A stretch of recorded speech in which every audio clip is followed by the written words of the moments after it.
Students, good morning. आज के lecture में मैं जो लास्ट लेक्चर नंबर 2 किया था मैंने, उससे थोड़ा सा जो बचा हुआ टॉपिक है वो करवा रहा हूँ। तो लास्ट क्लास याद करो, लेक्चर 2 में मैंने पढ़ाया था कि देखो फोर्सेस, फंडामेंटल फोर्सेस 4 तरह के होते हैं। पहला ग्रेविटेशनल फोर्स, दूसरा इलेक्ट्रोमैग्नेटिक फोर्स, उसके बारे में बताया था, उसके कैरेक्टरिस्टिक बताए थे और उनके बीच रिलेशन भी बताया था कि electromagnetic force 10 to the power 36 times stronger होता है ग्रेविटेशनल फोर्स से। आज मैं थर्ड फोर्स पढ़ाने जा रहा हूं, थर्ड फोर्स जिसका नाम है strong nuclear force. Strong nuclear force. आपको एक बात बता दूं, ये फोर्स भी पढ़ाऊंगा डिटेल में आगे 12th में, लेकिन अभी थोड़ा सा पढ़ना है। आपको पता है कि एक एटम के अंदर एक न्यूक्लियस होता है। क्या होता है? न्यूक्लियस। और न्यूक्लियस में क्या होते हैं भरे हुए? Proton and neutron. दो तरह की चीजें पाई जाती हैं न्यूक्लियस के अंदर प्रोटॉन और न्यूट्रॉन पाए जाते हैं। प्रोटॉन पॉजिटिवली चार्ज पार्टिकल होता है, न्यूट्रॉन न्यूट्रल होता है, कोई चार्ज नहीं होता। और फिर आपको ये भी पता है कि न्यूक्लियस के अंदर जो चीज होता है उसे कलेक्टिवली एक नाम से न्यूक्लियॉन्स बुलाते हैं, न्यूक्लियॉन्स। तो प्रोटॉन और न्यूट्रॉन को एक नाम से बुलाना है तो लोग न्यूक्लियॉन्स बोल देते हैं, और अलग अलग न्यूक्लियॉन्स के अंदर जाना है तो proton and neutron. Proton charge particle, neutron अनचार्ज particle. अब मुझे बताओ ध्यान से, प्रोटॉन कितने पेयर बनेंगे? प्रोटॉन प्रोटॉन का एक पेयर बनेगा, प्रोटॉन न्यूट्रॉन का दूसरा पेयर बनेगा, न्यूट्रॉन न्यूट्रॉन का तीसरा पेयर बनेगा। 3 पेयर बनेंगे। प्रोटॉन प्रोटॉन के पास, दोनों के पास चार्ज है। कैसा चार्ज है? पॉजिटिव। तो ये दोनों एक दूसरे को क्या करेंगे? रिपेल।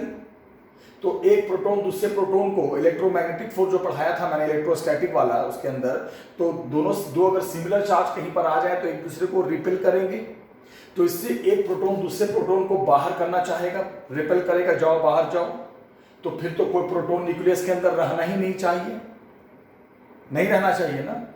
इसके बीच काम नहीं करेगा इलेक्ट्रोस्टैटिक, इसके बीच भी काम नहीं करेगा। क्यों नहीं काम करेगा इसके बीच? क्योंकि न्यूट्रॉन के पास तो चार्ज ही नहीं है। बट प्रोटॉन और प्रोटॉन के बीच तो इलेक्ट्रोस्टैटिक काम करेगा due to the similar charge. तो एक दूसरे को रिपेल करेंगे, जिससे सारे प्रोटॉन बाहर चले जाने चाहिए और न्यूक्लियस बनना ही नहीं चाहिए, होना चाहिए ऐसा। बट ऐसा नहीं हो पाता क्योंकि एक नया फोर्स डेवलप होता है, स्ट्रॉन्ग न्यूक्लियर फोर्स। ये फोर्स सभी पेयर में काम करता है, चाहे प्रोटॉन प्रोटॉन का पेयर हो, प्रोटॉन न्यूट्रॉन का पेयर हो, न्यूट्रॉन न्यूट्रॉन का पेयर हो। इस फोर्स का चार्ज से कोई लेना देना नहीं है। और ये जो स्ट्रॉन्ग न्यूक्लियर फोर्स है वो एक दूसरे को बांध के रखता है, अट्रैक्ट करके रखता है, खींच के रखता है, जिसकी वजह से न्यूक्लियस के अंदर सारे प्रोटॉन न्यूट्रॉन एकदम अपने अपने प्लेस पे स्ट्रांगली बॉन्डेड होते हैं और न्यूक्लियस की स्टेबिलिटी मैक्सिमम होती है। अगर ये फोर्स नहीं होता तो न्यूक्लियस बन ही नहीं पाता। क्यों नहीं बन पाता? अभी आपके सामने डिस्कस किया, प्रोटॉन प्रोटॉन एक दूसरे को रिपेल करते। कौन से फोर्स से? जो मैंने लास्ट लेक्चर में पढ़ाया था, इलेक्ट्रोस्टैटिक, और वो रिपेल करके बाहर कर देते। बट ऐसा हो नहीं पाता है क्योंकि एक नया फोर्स साइंस में आता है, स्ट्रॉन्ग न्यूक्लियर फोर्स। ये सभी पेयर में काम करता है। इसका चार्ज हो चार्ज ना हो कोई लेना देना नहीं है, और ये बहुत स्ट्रांग होता है, जिसकी वजह से न्यूक्लियस के अंदर प्रोटॉन और न्यूट्रॉन एक दूसरे के साथ बंधे हुए होते हैं और न्यूक्लियस की स्टेबिलिटी बरकरार मेंटेन रहती है। ये एक फोर्स है, ठीक है। अब इसके बेटे कुछ कैरेक्टरिस्टिक बताऊंगा, वो जैसे बताता हूं मैं। सबसे पहली बात तो ये आपको मैं बता दूं कि ये स्ट्रॉन्गेस्ट है, इससे स्ट्रॉन्ग फोर्स नहीं है साइंस में कोई।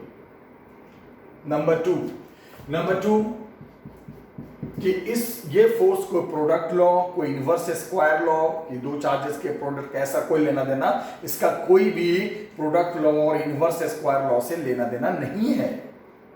तीसरी प्रॉपर्टी, ये चार्ज पे डिपेंड नहीं करती। अगर चार्ज पे डिपेंड करती तो न्यूट्रॉन तो चार्जलेस होता है, फिर इसके बीच लगता ही नहीं, इसके बीच लगता ही नहीं। है ना, सब प्रॉपर्टी है। और क्या प्रॉपर्टी है, ये सिर्फ अट्रैक्टिव होता है।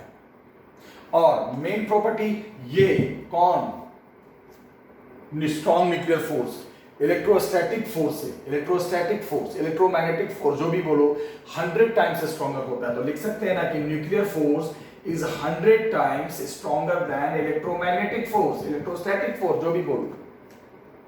तो देख रहे हो ना, electrostatic between the two charges सिर्फ इसके बीच लगेगा क्योंकि दोनों के पास चार्ज है, इसके बीच नहीं लगेगा, नहीं लगेगा कि न्यूट्रॉन चार्जलेस है। बट ये वाला न्यूक्लियस फोर्स सभी के बीच लगेगा। और सोचो ये इससे 100 गुना ज्यादा होगा, तो कहां इसके जो इलेक्ट्रोस्टैटिक फोर्स है एक दूसरे को जो रिपेल कर रहा है उसके इफेक्ट को खत्म नहीं कर देगा। ये तो एक ही पेयर में था, ये तो तीनों पेयर में है, और ये एक तो ये 100 गुना है।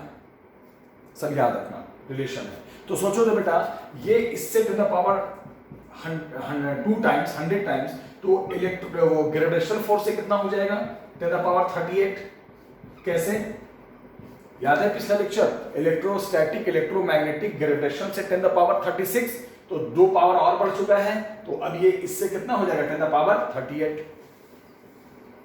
तो ये इलेक्ट्रोस्टैटिक फोर्स था। इसकी एक ये स्ट्रॉन्ग न्यूक्लियर फोर्स था। इसकी एक और प्रॉपर्टी जान लो कि ये शॉर्ट रेंज फोर्स होता है। ये किसके बीच काम करता है, दो प्रोटॉन या प्रोटॉन न्यूट्रॉन या न्यूट्रॉन न्यूट्रॉन। तो दो प्रोटॉन और दो न्यूट्रॉन के बीच की दूरी क्या किलोमीटर में होती है, मीटर में होती है। अरे भाई साहब, एटम का साइज 10 द पावर -10 मीटर होता है, और उसके अंदर जो न्यूक्लियस होता है उसका साइज तो 10 द पावर -15 मीटर और छोटा होता है। तो ये दो प्रोटॉन या दो न्यूट्रॉन या प्रोटॉन न्यूट्रॉन के बीच जो काम करेगा तो बहुत शॉर्ट रेंज, एकदम शॉर्ट रेंज, दो न्यूक्लियॉन्स कहते हैं ना, दो proton proton proton neutron neutron neutron के बीच की दूरी बहुत छोटी होती है, 10 द पावर -15 मीटर में होती है। तो उसे फर्मी में कहते हैं, याद रखना। फर्मी का मतलब होता है 10 द पावर -15 मीटर। तो ये भी नोट्स में लिखा मिलेगा कि this is very very very very short range force because the distance between two nucleons, nucleons का मतलब दोनों का एक नाम है न्यूक्लियॉन्स। किसी भी दो न्यूक्लियॉन्स के बीच की दूरी फर्मी में ली जाती है 10 द पावर -15 मीटर। इससे ज्यादा दूरी इन पेयर के बीच नहीं होती, इसलिए ये force very short range force होते हैं। फिर क्या एक और प्रॉपर्टी सुन लो, बहुत अच्छी प्रॉपर्टी है, बहुत अच्छी प्रॉपर्टी है कि कहा जाता है कि ये जो स्ट्रॉन्ग न्यूक्लियर फोर्स है वो नेचर वाइज क्या होता है, अट्रैक्टिव, एक दूसरे को बांध के रखते हैं, खींच के रखते हैं। लेकिन कहा गया कि अगर डिस्टेंस दो न्यूक्लियॉन्स के बीच 0.5 फर्मी से कम हो जाए, ये भी सुनो, अगर दो न्यूक्लियॉन्स के बीच जो डिस्टेंस है वो 0.5 फर्मी से कम हो जाए तो लोग कहते हैं कि इसका नेचर जो अट्रैक्टिव था ना वो रिपल्सिव हो जाता है, यानी वो न्यूक्लियस को तोड़ना चाहता है, सबको भगाना चाहता है, एक दूसरे को रिपेल करता है। तो न्यूक्लियस फिर अनस्टेबल हो जाती है, अनस्टेबल। याद रखना, जब दो न्यूक्लियॉन्स के बीच की दूरी 0.5 फर्मी से कम हो जाए तो इसका नेचर भी बदल जाता है। जो पहले इंटरैक्टिव एक्सट्रैक्टिव फोर्स हुआ करता था, एक दूसरे को खींच के बांध के रखता था, अब ये रिपल्सिव हो जाता है, एक दूसरे को रिपेल करता है। तो जो न्यूक्लियर बम जो फटते हैं ना, न्यूक्लियर बम जो एक्सप्लोड होते हैं, तो आपको मैं बता दूं कि कैसे फटते हैं, कैसे एक्सप्लोड होते हैं। न्यूक्लियस को एकदम कॉम्पैक्ट किया जाता है, हीट एनर्जी से कंप्रेस किया जाता है, जिससे इनके बीच की दूरी, न्यूक्लियॉन्स के बीच की दूरी 0.5 फर्मी से कम हो जाए, और वो एक दूसरे को रिपेल, जो स्ट्रॉन्ग न्यूक्लियर फोर्स है, जो पहले बांधने वाला फोर्स था, वो तोड़ने वाला बन जाता है। तो these all are the properties of strong nuclear force। फिर से बता दो एक बार, strong nuclear force is very strongest force, it act between the pair of nucleons, means pair of proton proton, proton neutron, neutron neutron। It provides stability, why? Because proton proton pair के बीच वो वाला force काम करेगा, repulsion वाला, दोनों के पास charge है, एक दूसरे को भगाना चाहेंगे, न्यूक्लियस बन नहीं पाएगा, लेकिन ये फोर्स आता है, अब बोलता है मैं बनाऊंगा, आप रिपेल कर रहे हो, मैं सबको बांध के रखूंगा, और आप तो एक ही पेयर में लग रहे हो, मैं तो तीनों पेयर में लगूंगा। और ये स्ट्रॉन्ग न्यूक्लियर फोर्स जो एक दूसरे को रिपेल कर रहा था, इलेक्ट्रोस्टैटिक फोर्स, उससे 100 गुना ज्यादा होता है, ठीक है। और ये शॉर्ट रेंज फोर्स होता है, वेरी शॉर्ट रेंज। क्यों? क्योंकि दो न्यूक्लियॉन्स के बीच की दूरी प्रोटॉन प्रोटॉन न्यूट्रॉन न्यूट्रॉन या न्यूट्रॉन प्रोटॉन जो भी बोलो, फर्मी में होती है, 10 द पावर -15 मीटर में होती है, बहुत छोटी होती है। और फर्मी, 1 फर्मी का मतलब ये होता है बहुत वेरी शॉर्ट रेंज फोर्स। और एक क्या बताया, ये कोई यूनिवर्स स्क्वायर लॉ या प्रोडक्ट लॉ को फॉलो नहीं करता। और क्या बताया मैंने कि जब दो न्यूक्लियॉन्स के बीच की दूरी, last concept very important, 0.5 Fermi से कम हो जाती है तो ये जो नेचर पहले इनका अट्रैक्टिव हुआ करता था, एक दूसरे को अट्रैक्ट करते थे, अब एक दूसरे को रिपेल करते हैं, डिस्ट्रक्टिव नेचर में चले जाते हैं। ये भी एक प्रॉपर्टी है किसकी? स्ट्रॉन्ग न्यूक्लियर फोर्स की। ठीक है, तो ये मैंने थर्ड फोर्स पढ़ाया। अब बच्चे ध्यान देना, लास्ट फोर्स है, लास्ट फोर्स फोर्थ नंबर, पहला fundamental, week nuclear force. Last force is weak nuclear force. अब सवाल उठता है कि किसे कहते हैं week nuclear force? Nuclear force में दो फोर्स होते हैं, स्ट्रॉन्ग और वीक। सब 12वीं क्लास में पढ़ना है, इसीलिए कहते हैं फर्स्ट चैप्टर बहुत ज्यादा इंपॉर्टेंट तो नहीं है, क्योंकि सब आगे चल के हमें पढ़ना ही पढ़ना है, फिर भी है सिलेबस में तो करवा रहा हूं मैं। Week nuclear force, week nuclear force के बारे में क्या बताया जाता है कि एक रेडियो एक्टिव एलिमेंट होते हैं, पढ़ा भी होगा और आगे पढ़ोगे भी, रेडियो एक्टिव, रेडियम, रेडॉन, ये सब रेडियो एक्टिव एलिमेंट होते हैं। इससे ना 3 तरह की चीजें निकलती हैं, अल्फा पार्टिकल, एक पार्टिकल होता है अल्फा, बीटा पार्टिकल और गामा रेज, ये सब निकलते हैं किससे? रेडियो एक्टिव पार्टिकल से, एलिमेंट से। तो कहते हैं कि जब रेडियो एक्टिव एलिमेंट में बीटा डीके होता है, डीके का मतलब देखो नोट्स में भी, डीके का मतलब निकलना, बाहर आना, बीटा डीके, बीटा डीके का मतलब होता है, जब बीटा डीके होता है किससे? रेडियो एक्टिव एलिमेंट से बीटा पार्टिकल बाहर आते हैं, तो बीटा पार्टिकल अपने साथ दो चीज को लेकर आते हैं, एक तो लेकर आते हैं इलेक्ट्रॉन को और एक और होता है न्यूट्रिनो, ये चार्जलेस होता है, न्यूट्रिनो, न्यूट्रिनो, न्यूट्रॉन नहीं, न्यूट्रिनो एक पार्टिकल होता है, और इलेक्ट्रॉन किससे, ये कहानी किसमें होती है बताना जरा, beta decay radio active element में। तो इनके बीच एक अट्रैक्टिव फोर्स काम करता है, किसके बीच? इलेक्ट्रॉन और न्यूट्रॉनों के बीच, उसे कहते हैं वीक न्यूक्लियर फोर्स। तो कोई भी आपसे पूछे वीक न्यूक्लियर फोर्स क्या होता है तो क्या समझाओगे? उसको बोलोगे सर ये वही काम करता है जहां बीटा डीके होता है, डीके का मतलब निकलना, किससे? रेडियो एक्टिव एलिमेंट से। तो when beta decay will take place, it means two particle will come out from the radioactive element. The first will be electron and second will be neutrino. This is charge, you know, negative charge. This is chargeless. And then there is an interactive force act that is called weak nuclear force. याद रखना, ठीक है? क्या कहते हैं इसे? Week nuclear force. इसकी एक आध प्रॉपर्टी सुन लो, ये स्ट्रॉन्गेस्ट तो होता नहीं, वीक होता है, लेकिन उससे स्ट्रॉन्गेस्ट होता है अभी भी। किससे? ग्रेविटेशनल फोर्स से। ये जो फोर्स होता है ना वीक न्यूक्लियर फोर्स, इसको भी डब्ल्यू कर दो, वीक न्यूक्लियर फोर्स। वीक तो होता है बट ग्रेविटेशनल फोर्स से वीक नहीं होता, वो तो सबसे वीक है, उससे ये 10⁻23 टाइम्स होता है, इतना तो चलता है भाई। वीक है बट इससे स्ट्रॉन्गेस्ट, कितना? 10⁻23 टाइम्स। और जो इस इलेक्ट्रोस्टैटिक फोर्स होता है, इलेक्ट्रोस्टैटिक, ठीक है ना, ये इस फोर्स से, किस फोर्स से? वीक न्यूक्लियर फोर्स से स्ट्रॉन्ग ही होगा। तो कहते हैं लोग 10⁻11 टाइम्स स्ट्रॉन्ग होता है।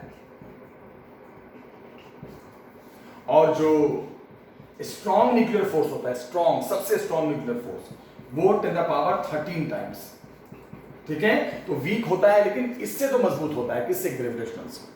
बाकी दोनों से तो वीक होता है। ये देखो इससे 10⁻11 टाइम्स स्ट्रॉन्गर है, यानी ये वीक न्यूक्लियर इलेक्ट्रोमैग्नेटिक से 10⁻11 टाइम्स वीकर है, और वही वीक न्यूक्लियर स्ट्रॉन्ग न्यूक्लियर से 10⁻13 टाइम्स। तो एक सवाल आता है, वो याद रखना, एक रेशियो कि strong nuclear force is to electromagnetic force is to weak nuclear force is to gravitational force का रेशियो बताओ। सबसे strongest nuclear force strong nuclear, फिर इलेक्ट्रोमैग्नेटिक, फिर वीक न्यूक्लियर और फिर ग्रेविटेशनल। तो इसका रेशियो जो बताया गया, सबसे स्ट्रॉन्गेस्ट कौन होता है? न्यूक्लियर। सबसे स्ट्रॉन्गेस्ट कौन होता है? Strong nuclear. Strong nuclear force सबसे स्ट्रॉन्गर कितना टाइम्स होता है? 10⁻38 टाइम्स। न्यूक्लियर फोर्स किसके साथ देख रहे हैं? इलेक्ट्रोमैग्नेटिक के साथ ना, तो क्या लिखा है? 10⁻2 टाइम्स, है ना, 100 टाइम्स है ना। अभी बताया ना मैंने कि ये इससे कितना टाइम्स स्ट्रॉन्गर होता है? 100 टाइम्स। और इलेक्ट्रोमैग्नेटिक वीक, इलेक्ट्रोमैग्नेटिक जो होता है वो कितना होता है इससे साथ? इलेक्ट्रोमैग्नेटिक के साथ इसे ऐसे समझो ना, ये इसके साथ रेशियो कितना हो गया? मान लो इसके साथ पूछा तो क्या बोलोगे? 100 टाइम्स, ऐसे समझो आप। और अगर मैं बोलूं कि भाई इसका रेशियो बताओ, किसका? इलेक्ट्रोमैग्नेटिक का और किसका, वीक न्यूक्लियर का, तो कितना हो जाएगा बताओ रेशियो, 10 पावर 11 टाइम्स। फिर पूछूं भाई वीक न्यूक्लियर का बताओ ग्रेविटेशनल फोर्स के साथ रेशियो, कुछ भी आ सकता है, ये भी पूछता है, तो क्या बताओगे वीक न्यूक्लियर फोर्स का किसके साथ, ग्रेविटेशनल फोर्स के साथ। तो अभी मैंने बताया कितना रेशियो होता है, देखो यहां से 10 पावर 23 टाइम्स।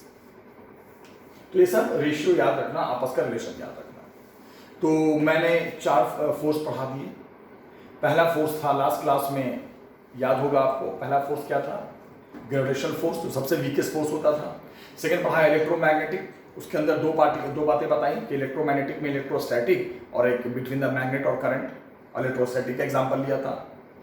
और तीसरा फोर्स मैंने आज पढ़ा है स्ट्रॉन्ग न्यूक्लियर, जो दो न्यूक्लियॉन्स के बीच काम करता है, प्रोटॉन जो न्यूक्लियस के अंदर पाए जाते हैं, प्रोटॉन न्यूट्रॉन जो भी, और ये सबसे स्ट्रॉन्गेस्ट होता है, सबसे स्ट्रॉन्गेस्ट, ठीक है। और लास्ट पढ़ाया वीक न्यूक्लियर फोर्स, ये कब आता है, थोड़ा सा पढ़ा दिया, डिफिनेशन ही आता है अगर आ गया तो, जब रेडियो एक्टिव एलिमेंट से बीटा पार्टिकल निकलते हैं। बीटा पार्टिकल का मतलब दो चीजें निकलती हैं, इलेक्ट्रॉन एंड न्यूट्रिनो, ये इनके बीच काम करता है, अट्रैक्टिव फोर्स। म्यूचुअल रिलेशन मैंने क्या बताया, सबसे स्ट्रॉन्गेस्ट कौन था, सबसे स्ट्रॉन्गेस्ट था strong nuclear force.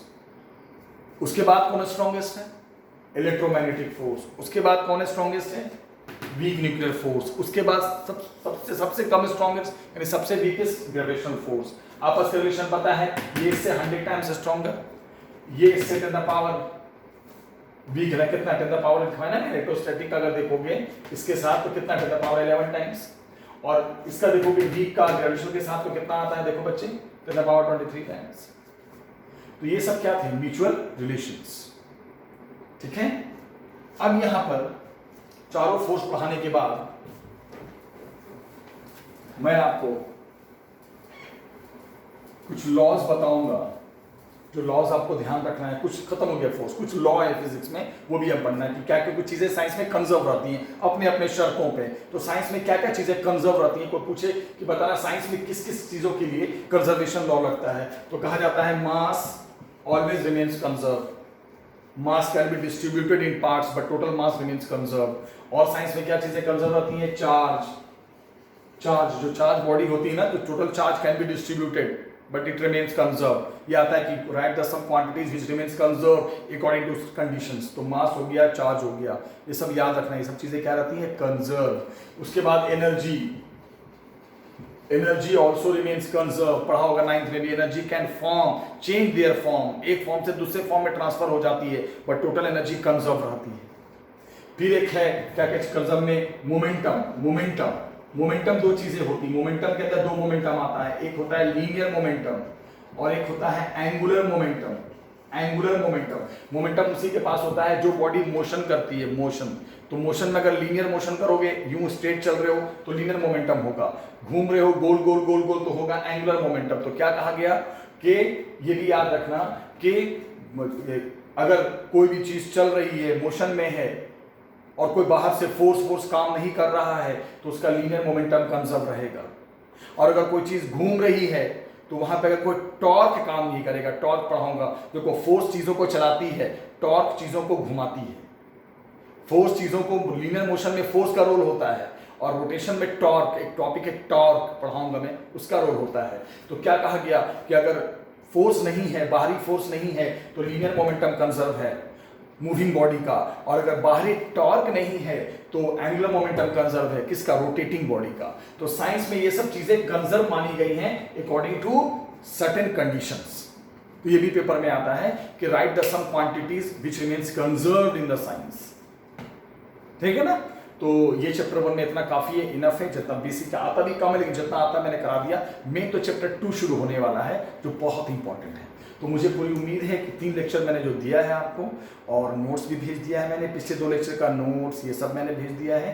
Please note, पहले वीडियो देखो, फिर नोट्स को लिखो, फिर अपने प्रॉब्लम जो आए मुझसे पूछो, ठीक है। ये चैप्टर एंड हो चुका है। लेक्चर 4 में बेटा हम शुरू करने जा रहे हैं main topic, main chapter, that is unit and dimension, unit and measurement. बहुत इंपॉर्टेंट चैप्टर है, ठीक है। और मैं जब जूम वीडियो क्लासेस शुरू करूंगा आपके प्रॉब्लम्स के लिए तो मैं 1-2 दिन पहले मैसेज दे दूंगा, ठीक है। आज के लिए इतना ही, थैंक यू वेरी मच।